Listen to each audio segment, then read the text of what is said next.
Welcome to the Enlightenment Space. Take a few moments to allow yourself to enter this space, to connect, to relax, to allow these words to bring you home to yourself. Breathe deeply, letting go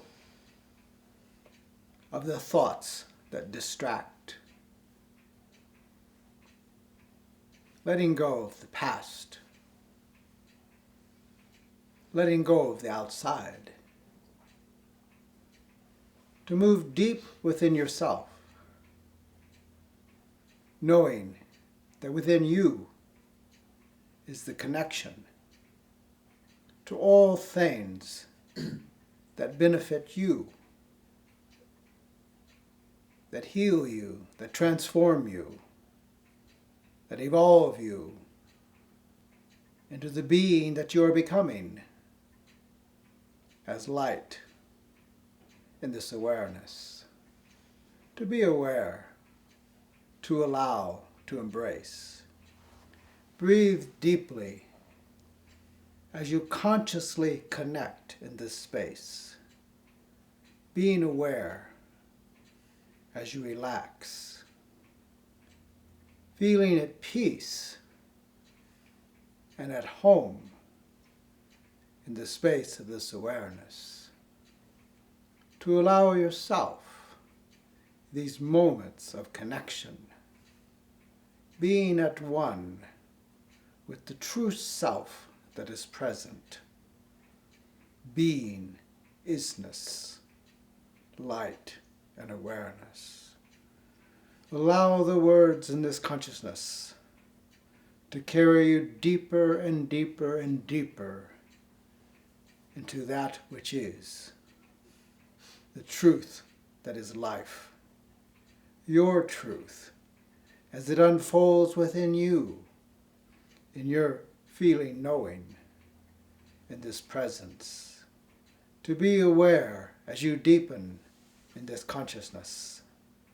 The consciousness that is you, that spreads from the very heart of your being and reaches out into the world around you, that touches others, that are willing to be receptive to this awareness. To awareness and consciousness. Breathe deeply and consciously as you allow the words to come forth from this space in these moments. Risho Bakai, Ibirishna Kai Birino Baka, Imne Naksocha, Amliana Sakyom, Haribrekasha, Yeleshom Hakira, Imnerasokyo, Lavsu Ha, Kincheni Blaktien Nasuchu, Banaktien Nasokya, Vanshadi Mena, Kalashom Kayal Kosha, Damsa Chinikle, Sochubla, Vanshadi Venektesha Kaptu. Vanshad veneklantio kachadi, van rakta, salishomla. Nashadionomra kasha, vanshari vishneklom, salishtevlum, kalashadina shaka. Vanshaldro shopran, salivishne tukshola, karivishne brum, kalavasha.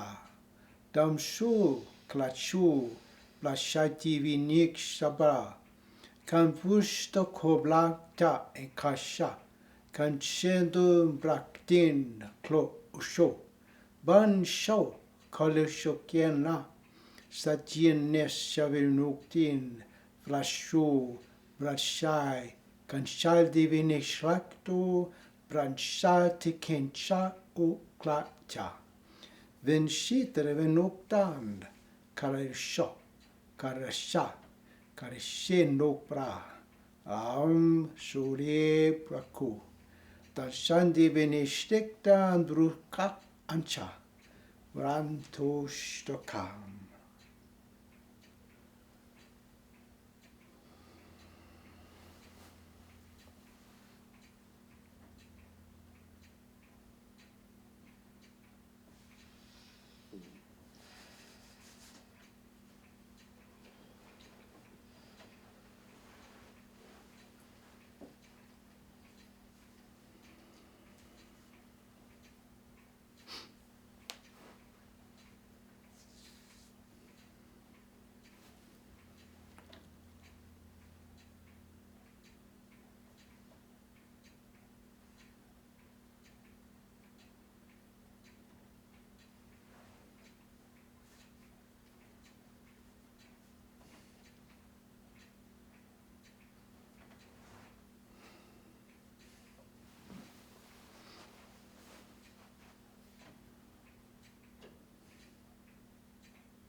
May peace be upon you and all that you know. Those were the words that came. It seems to be important in these times, for it seems to be very difficult to find peace in these days. There is so much turmoil, discontent in the world around us. But you know that we are always saying is to make every experience to pay. So how do we make this one pay? We experience loss, we experience disappointment, we experience these things. But as I have said many times, when someone asks me, they say, where did you learn? Who taught you? Where did you go to school? What colleges did you attend? Who was your professors? Who was your guru? Who was your master? And I must always answer truthfully, life. Life is my teacher, has always been my teacher. Experiences is the teacher. And I always have attempted to make every experience pay. And life has often been very difficult teacher.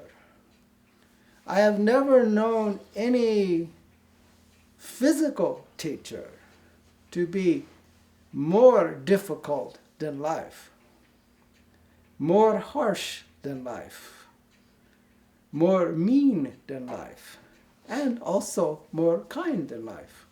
So making every experience pay. Often there doesn't seem to be too many awards given for life teachings. You know, you go to a university and you get credits, you get, the pieces, papers, and all of that. But in life, you don't get those things. People expect to have some thing on the wall that says, attended such and such. You have these papers on the back, and you go to a doctor's office and you see he attended that and she attended this and they did that and they did that, and they're wise. But what is it that worldly knowledge benefits you? What is it that these sayings you gain from? What can these sayings give you that life, direct experience,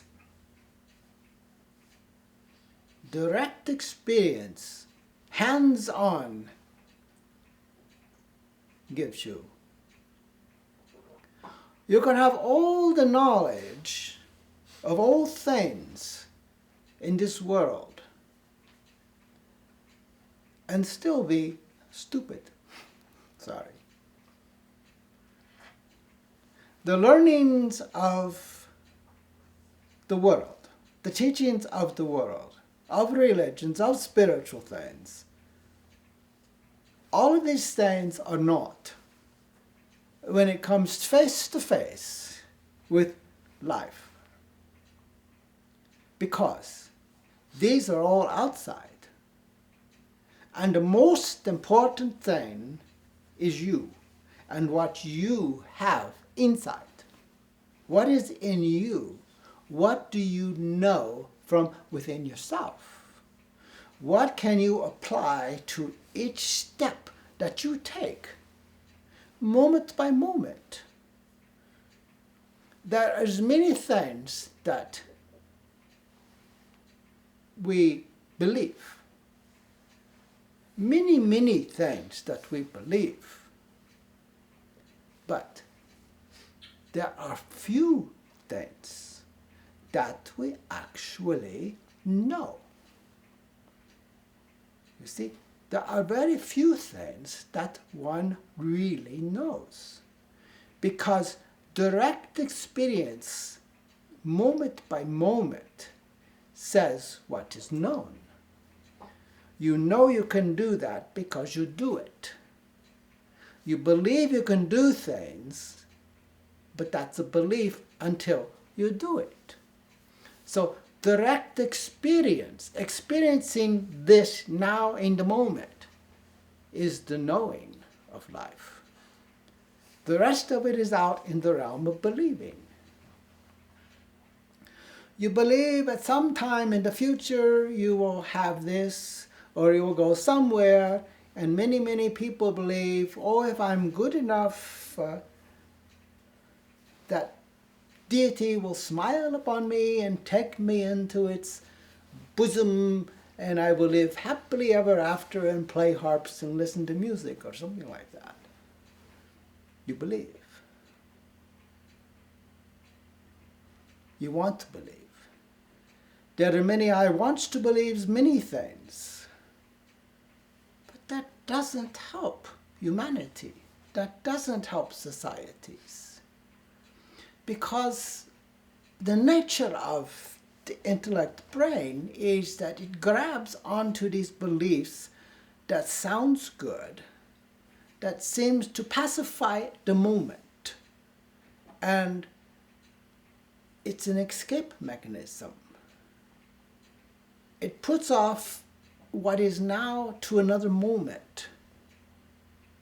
And it says, okay, I'm petrified right now, but if I can shift that fear over to here, then I can be okay for right now.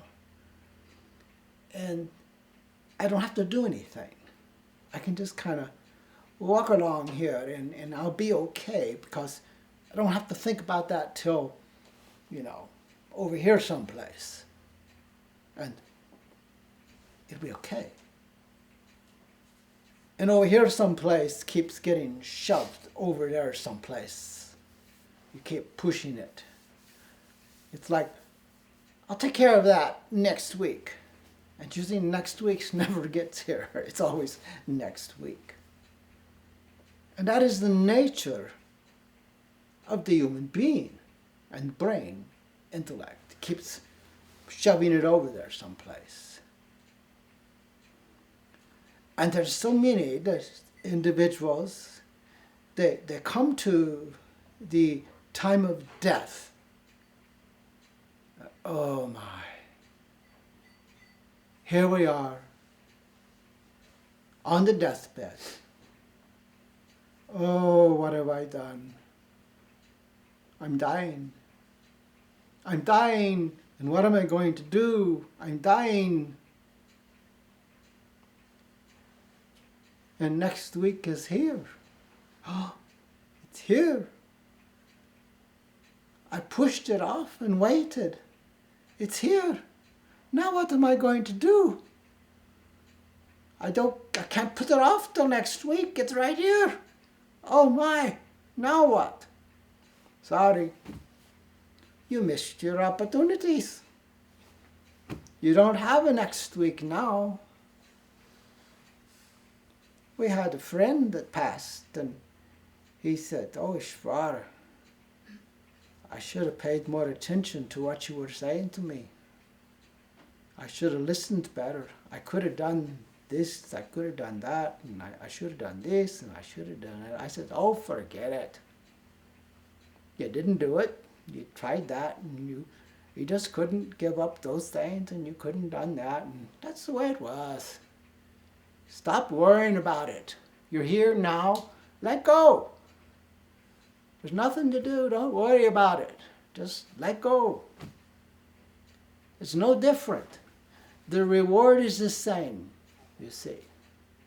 You can't do something for a reward. You can't do this for a reward. You can't do that for a reward. You just do what you do and then let go.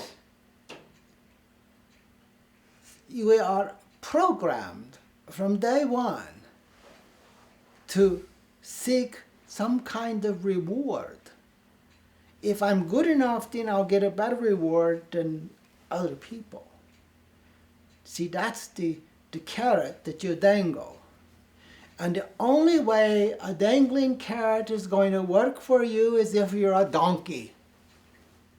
If you're a donkey, you can dangle a carrot in front of the donkey. It's on a stick. Don't get in front of it, it'll run over you. But, and the donkey will keep going. He has no idea that the carrot is on a stick. He'll keep chasing it. Unless you're a donkey, it doesn't work. So quit being I won't say that word, donkey. There is no reward, so quit trying to find it. Do what you will do now. Quit putting it off till next week, or next month, or next year. And for pity's sakes, don't put it off for the next life. There's none. Now is now, and this is it. Be what you are, and be who you are, and be what you will. Do what you will. Because this is your opportunity to be all that you can be now. And to realize that you are already that. And when you accept that fact, you see, when you accept that fact that you already are that, you realize the light that you are. The only reason you don't see that is because you've been thinking that it's something else, that it is somewhere else, that it's not now. See, it's about bringing this magic back into your life. Because what's happened with us, we have kind of squelched the magic because of thinking that we're not ready, we're not worthy, that it doesn't exist, that it's somebody else is more powerful, somebody else has the key, and all those things are false. It is time to come home to yourself, to realize that you're it, that there's no one else, there is no secret path, there's no magic key, there's no magic incarnation to say, nothing. Only, well, I guess there is a magic incantation. Yes. Yes. That's it. Yes. I got it. That's it. I got it. And then one says to the self. Okay, let's do it. Let's do it. Why wait? Don't put it off. Because this is the most outrageous truth you will ever hear. And no one will ever tell you this truth because it sets you free. And no one wants you to be free because when you're free, you cannot be controlled. But this outrageous truth is that you are free already because you are it. This is light. You got that? This is light. These cells are made of light. I know. You say, well, how could that be? How could these cells be made of light? Because light is slowed down energy. You're going to argue with that, are you? What is energy? Light. What is the sun? Light. Energy. What is everything? Energy. What is the body? Energy. Light. There's no difference. Just differences of frequencies. And your wonderful intellect holds it in a way that it's useful. Useful. Because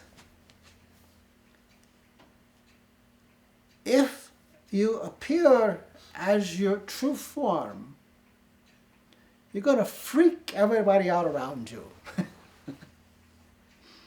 You know how people get freaked when they see a ghost. Now, I know you don't maybe believe in ghosts. But a lot of people believe in ghosts and they get freaked out and they go running helter-skelter and my house is haunted and there's ghosts in there and get a, what do you call it, a person that comes in and chases ghosts. Yeah. But you are, really, you are light. You've just slowed down in order to function in this world. And that's because you're nice. You don't want to freak people out. But you know, I believe that this world has been freaking us out for a long time, and it is time for us to start freaking it back. I really believe that. I think it is time for us to step up our freakiness and start freaking back. I mean, you looked at this last week of all this freakiness going on. Why not? If they can freak us, we can freak back, you see. Why not? I'm pretty freaky as it is. So you know, nobody can place me anywhere. They say, who in the heck are you? That comes to me all the time. I get to, when I'm meditating, this little voice inside it says, who are you? I said, you tell me. Go on, speak up. Tell me who I am. He said, I'm not going to go there. Who am I? You see, who am I? You have to claim your space. You have to claim your spot and not to be afraid and not to give up. Oh, the tempter comes along and says, wait a minute. Just who do you think you are? Oh, are you presenting a challenge to me? Oh, all right. And who asked the question? You see the hiney bobo, we call it, going over the ridge. Yeah. It flees from you. It said that if you turn your back on the evil, it flees from you. It does. If you turn your back on fear, it flees from you because there is no substance to those things. We give substance to the fear. We give substance to all those things that distract from our life because we do. And so the solution is to stop giving substance to those things. Because essentially what we are doing when that happens is we are giving a part of our light to give substance and reality to those things. And so don't feel bad about it because we've always done it for so long that we've sort of been hypnotized into doing that. And we've been so hypnotized that we've given certain reality to those things. And so now we say, hey, I take it back. I'm taking my light back to myself. And those things start falling away.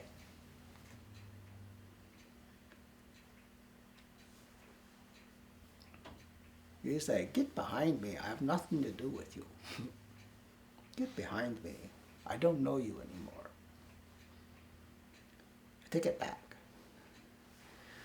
We like to think, the stories go that you signed on the dotted line to the devil and you gave your soul away. Yeah, you can't do that. For one thing, there's no devil. And for another thing, you can't give your soul away because the soul is the light that you are, and you can't give that away because if you did, you would immediately evaporate. So, there. You can't do that. You are light. You are that awareness that resides within yourself, and you own that. It's you, and you can't give yourself away. You can only give yourself away in your intellect. And in any moment that you realize that you've done that, it immediately comes back to you. You see? All you have to do is to realize that that's what you've done. And that's like a repentance. You see, the moment you realize that, that's immediately repentance. Oh, I realize. Oh, yes. Oh, wow. And so you're empowered. And my work is about waking you up to your true self. Not to me, but to you, to your true self. And when you do that, we are in the same place. We are in the same place. And then we're freaky. We're freaking the world out around us because it can't touch us. It'd like to hush us up. It said, be still. You're making a disturbance. You're causing people to think. And the world does not want you to think. Because you see through the games. You see through the lies and deceptions. They don't want you to think. But we see, we hear, we know, and we have their email addresses. Yeah, we have email. So be aware that it is within you, that light. And the more you're aware of this light, the more intense it becomes. And so that in time, your whole body is light. And all you have to do is just keep knowing that. And knowing it, and knowing it, and knowing it. And it becomes more and more and more. And that's it. And that's what the enlightenment space is about. That's what it's about. To hold that space and to support the light that we are. Moment by moment.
you for being with us today.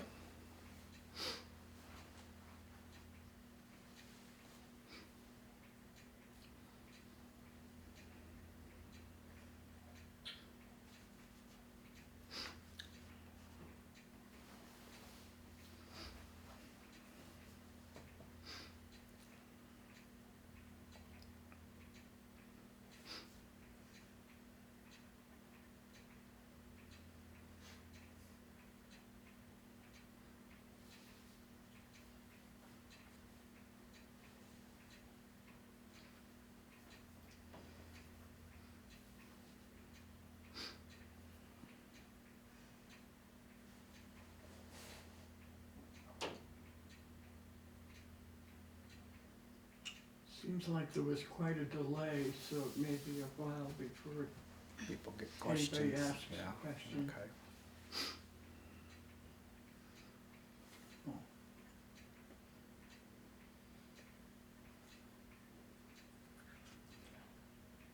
Anand Slava said, "Thank you, Ishvara, for reminding us of our freaky selves.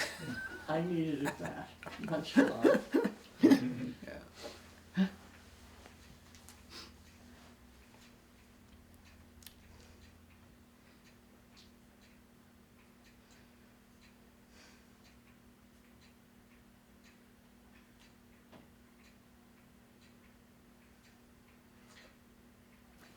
What about people you know, neighbors? You see through their stuff, but if you comment on that, you could alienate them and cut off communication. Yeah. I think that we see all of that stuff, but we don't need to point it out to people. Yeah. I think a lot of times just seeing these things about people is enough. And we want to keep lines of communication open to people so that we don't alienate people, because you never know when that light might touch them. And any communication with a person allows an opportunity for them to get a spark. So we're not superior, we're just aware. So I think we're not preachy, we're not missionaries, but we're light bearers. And so that's a form of healing to people. And you always know that when people come to you, that they're getting something. And they may unload their stuff on you because they feel safe. And so when you realize that their stuff is just energy, you can absorb it and it doesn't bother you. And they may experience a form of healing in that process. So if you don't take their stuff personal and you just realize it's just energy, then you say thank you for the free energy. So you don't react or feel overburdened with it, and they probably feel better. But it seems we have to hide our freakiness, though. Well, yeah. You wear a sheet.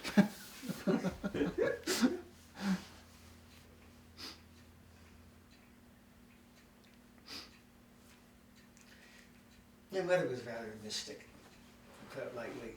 And when she'd go out, she'd be so sensitive that she would zip herself up in a certain way. Yeah. Uh-huh. Because she knew, or maybe she didn't know the amount of receptivity that would push her to a certain point. Yeah.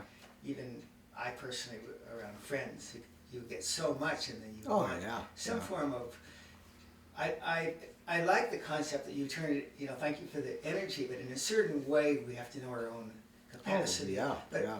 but we're previously saying that I was listening to was that we are unlimited in that. Yeah. And I referenced that I didn't hear that I was kind of enjoying not hearing was, I guess I'll come to a question in a second time.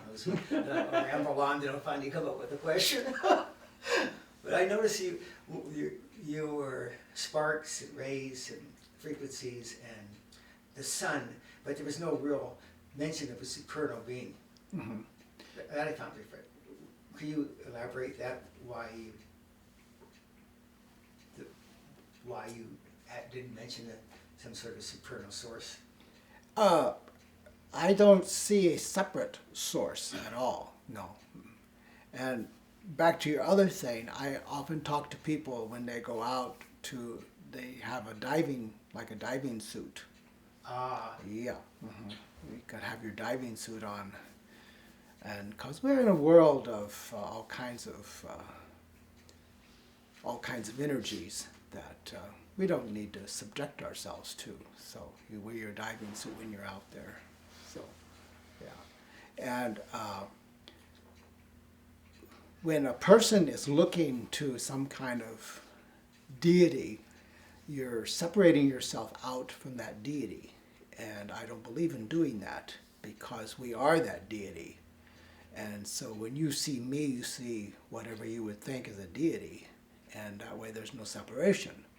But most people, and I grew up with that there's an outside God, which has actually, to my experience and awareness, that has created the bulk of humanity's problems because they've relied upon that separation, which has created all this separation that humanity's in turmoil now, because we have all these different deities that have created all these divisions in humanity, which I blame those, if you want to call those deities, that's their fault. I lay that at their doorstep.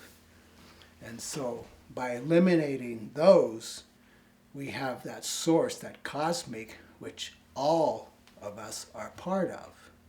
And we're that. So when we begin to see that no division is there and that we are that, then there's no division. And so that embraces the whole of creation. And there's no outside. There's no inside. It's all one. And so then we don't have that outside looking in, and we don't have that thing. So we're responsible for everything. And we can't say, well, they did that or that did that. And so then we're it.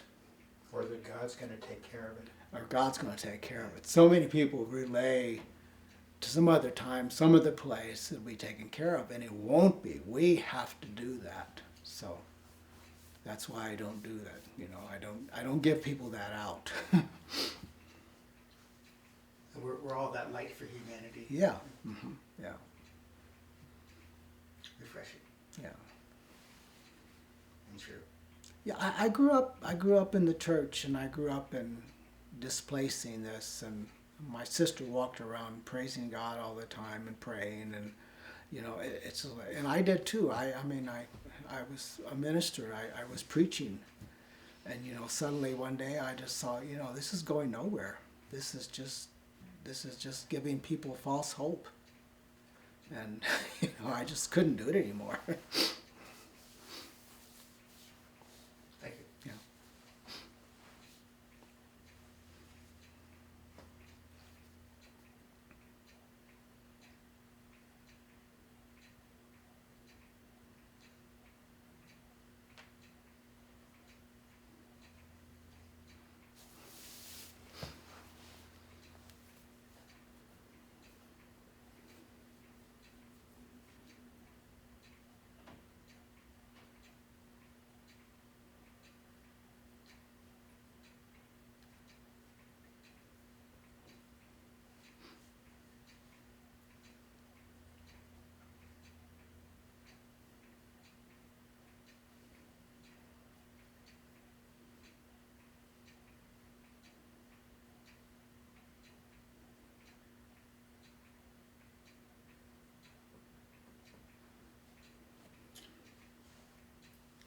Are you a believer in reincarnation? No. And it comes in the same way when we have that out, then people, you know, I had one person say, well, you know, in the next life I'll do better.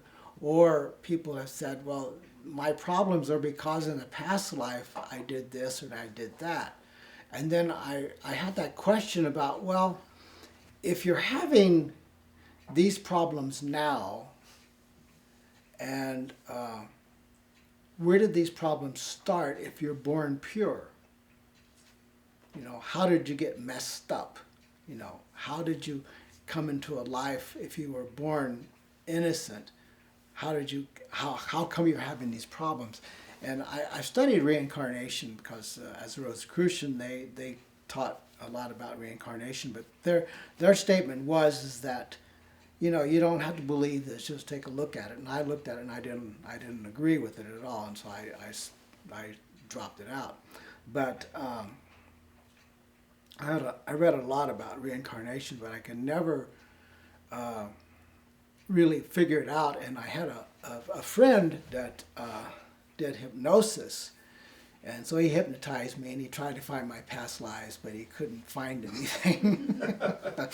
And so that's when I first encountered my real self, and it came out and spoke to him and said that, you know, that this tree of life, this existence is one, and all of these offshoots are just simply the way the being that is expresses itself, and what's interpreted as a past life is simply how this being works on certain patterns that it's working with. And it's not a life, it's not a past life, it's simply a pattern that one is working on. And so it makes up a story that he was asking, well, how come when I'm doing this hypnosis, this stuff that I'm doing, these stories come up? I says, you know, it was like these stories are what this person's working on in their life. It's like an allegory. It's a story that they're working on, and this is telling them about some weakness they have in their life, some pattern. And he says, boy, you put me out of a job. I says, no, use these stories that come out to tell them this is something they're working on. This is a weakness, kind of like a psychiatry or psychology. And so that's what he started doing, because we blew out the reincarnation thing. He could no longer believe in it after he met me. But studying all these different reincarnation things, I could find all kinds of other reasons why these people would have these beliefs, because what I saw with coming into my body of awareness, I had access to the live stream of the whole thing, of the cosmos.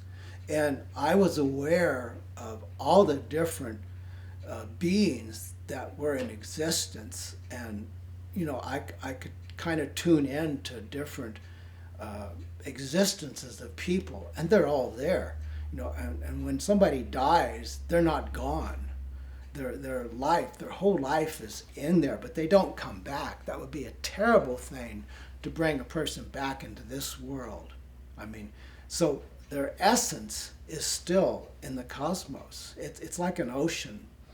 And you know, these things go into the ocean, and it's flowing around when a person dies, their essence goes into this ocean, this body of information, and they join and add their experiences to this body.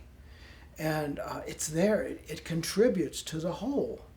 But it doesn't come back out again to have another experience. It's already part of that whole, and it doesn't separate out again. And if a person misses that person, if you have the will, you can attune yourself to the ocean and mingle with that. But you don't bring that person back. You don't bring them out of that ocean, because that's a terrible thing to do. That would be a terrible thing if you could. It would be a terrible thing to bring them out of that ocean, because that's a bliss state. And every person has done their whatever they do in their life. They have completed themselves. You know, the worst scoundrel has completed themselves. I don't care. A Hitler has done what a Hitler does, and it's in that ocean. Now, in the ocean, you know, all the all the beings around Hitler are, look what you did. look at the problems you caused, and probably the people around Hitler are all there with him, you know, say, hey, you know, you were bad. But it's like, in our frame of reference, we see that one way, but in the ocean of existence, it's like, you know, that's something you did. But there's this no guilt thing. It's, you know, we look at it from one side and we say, oh, that's awful, and we have judgments because of other things in our existence. But in that ocean, it's like that's an experience. And there's no hell, there's no punishment, there's no bad or good. It's just experience. And once we reach this level of attunement with the cosmos, all is experience. And see, we come in with this idea of bad and good and evil and all of this, but those things cease to exist at this level, and it just is experience. And so there's no judgment about it, just as experiences. And one's own, the Buddha said that one comes to this one level, and the things you've done in your life are like flowers. And if you've done nice things and beneficial things, these flowers spring up around you and they benefit you. But if you've done kind of nasty things, if you've been wicked and you've been mean to people, you have all these thorns and thistles spring up around you. That's sort of the allegory of what it is. But that sort of gives you an idea of what it is after. But to have this idea of reincarnation, it's another thing like heaven and hell. You know, there's a punishment and one comes back and has to make amends for what you've done. But again, it's just another play on heaven and hell and that. So from my direct experience of this cosmic awareness, I could find nothing in there to validate that. And so I could find nothing in there to say any truth in that. It's sort of a fairy tale for people to help them feel better about themselves. But I've never ran into anybody. I've had people say, "Oh well, I saw you in another life, or I was with you in another life." I said, "Oh yeah, tell me about it." But I could never find anything to validate it at all. So.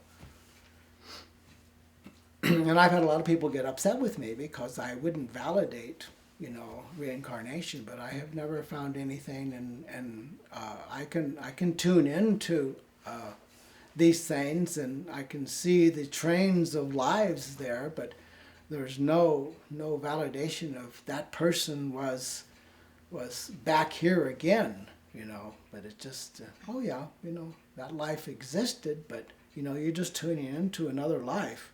And what really struck me really strange was that how come we have 15 Queen Elizabeths reincarnated?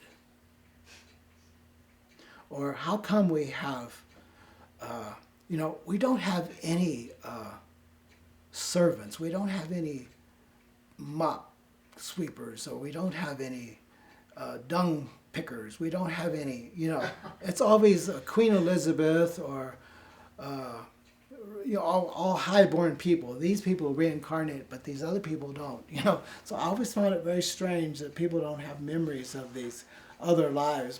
I was a Queen Elizabeth, but then you have so many of those claiming to be these people. So it's very incongruent with me to have that. So.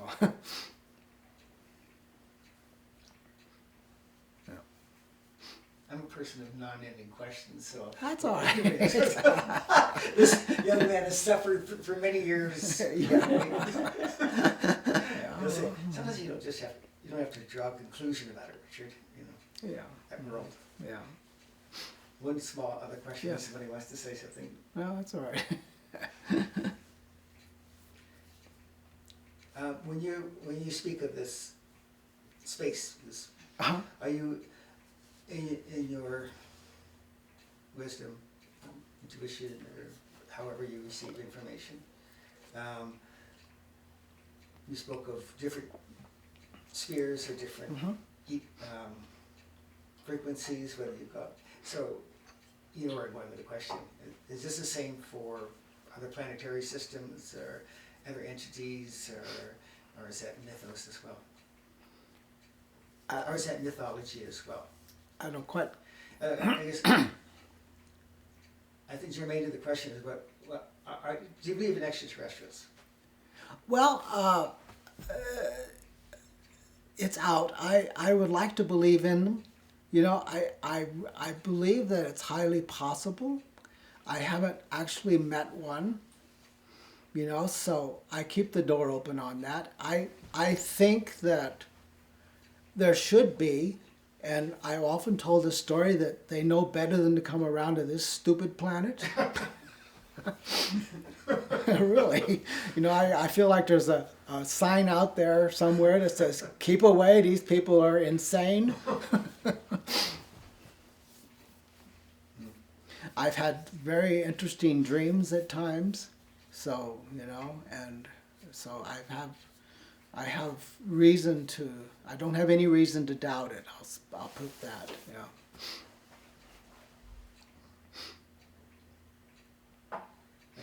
Yeah.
Thank you for being with us today, and thank you for your love and your support.